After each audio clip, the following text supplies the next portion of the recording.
troviamo un'intesa, formiamo un'amministrazione con tutti dentro, governiamo fino alla scadenza elettorale in modo di dare le risposte al Paese e dopo deciderà l'elettorato.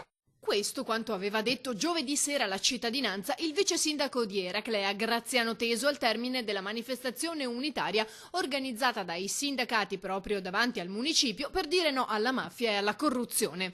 A distanza di 2 giorni però le sue parole sembrano essere rimaste inascoltate, perché il sindaco Mirko Mestre, arrestato nel corso del blitz di Guardia di Finanza e Polizia per voto di scambio con la camorra, ha fatto protocollare le sue dimissioni dalla moglie, arrivata in municipio ieri pomeriggio. Mirko Mestre, attualmente in carcere, getta dunque la spugna e lascia la poltrona, mentre il comune procede verso il commissariamento, anche se dovranno trascorrere altri 20 giorni nei quali il primo cittadino potrebbe ancora decidere di ritirare le dimissioni.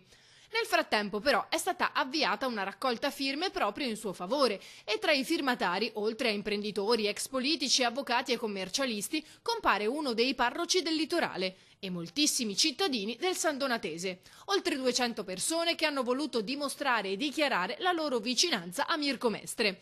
Vari scenari quelli che si stanno aprendo a Eraclea, mentre si attende il consiglio comunale previsto per lunedì sera alle 19.